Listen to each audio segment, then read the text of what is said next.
नमस्कार दर्शक बंधु, welcome to our YouTube channel. तो आज आम बनवा मटन बिरयानी। चलते रेसिपीटी स्टार्ट करवा। आम एटारे बासमती राइस नौछु। आम एटारे एक मसला नहींछु। एठारे आम अदा रसुण प्याज पेस्ट और स्वाद अनुसार लुण हल्दी लंका गुंड इत्यादि को यहीपरी करिछु। एठारे आम नहींछु अंडा फ्राई होइथिबा प्याज टमेटो लंका आ धनिया पत्र। एठारे आम मसला नेलु गरम मसला ब्लैक पेपर बिरयानी मसला। आम कड़े गरम करवा और एठारे गुआ घी नबा।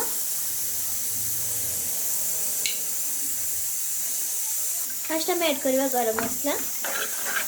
आम प्रस्तुत कर मटन बिरयानी खूब सहजे हो और खूब टेस्टी लगे। आम प्रस्तुत कर मसला को ऐड करवा।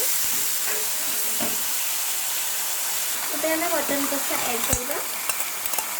आपण जपरी भाव नॉर्मली मटन बनाते से मटन को ऐड करवा। आम एठे अंडा भी ऐड करदेलु। आम ऐड करवा टोमेटो। एबे आम ऐड करवा बिरयानी पाउडर। एबे आम ऐड करवा ब्लैक पेपर।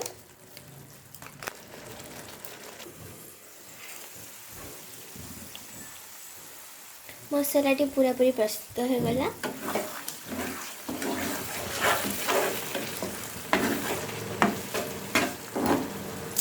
एठे मैं मटन झोल प्रस्तुत करूछु।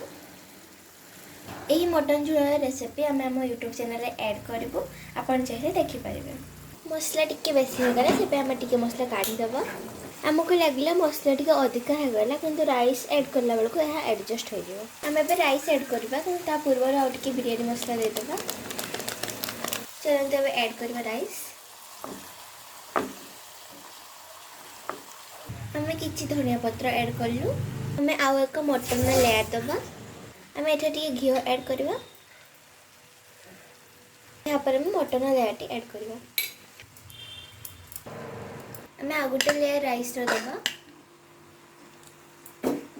आमको गुआ घी बहुत पसंद और से मटन बिरयानी केवल गुआ घी ही तैयारी कलु। आपण मैंने साधारणतः रिफाइन तेल में बिरयानी बनाते किंतु गुआ घी थे ट्राए करूँ बहुत ही टेस्टी हम और खूब भल स्मेल हम। एबे आम ऐड करबा फ्राई प्याज। एबे आम दबा धनिया पत्र आउ टिके लंका। एबे आम ऐड करबा सिझा होइतबा अंडा। आम किछि आलू भी ऐड करदबा। यहाँ पर आम ऐड करबा कलर।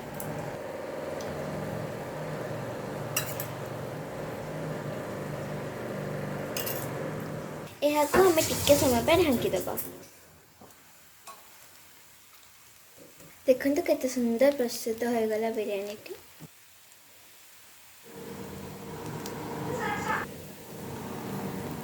परंतु ये बिरयानी को प्लेट को काढ़िबा।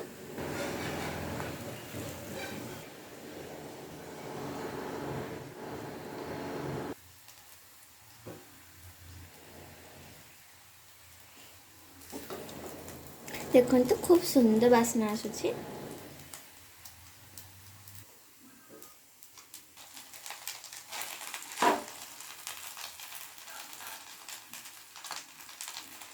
देखो मो मटन बिरयानी खूब सहज प्रस्तुत होगा। आप मैंने निश्चय ट्राए करूँ बहुत ही आम लगे। देखो तो आसीगला आम गरम गरम मटन झोल।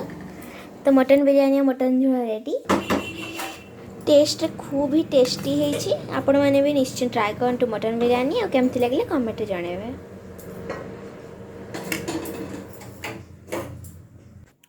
वीडियो को देखने बहुत बहुत धन्यवाद और रेसिपीटी भल लगे निश्चय वीडियो को लाइक करेंगे और चैनल को सब्सक्राइब करेंगे। Thanks for watching.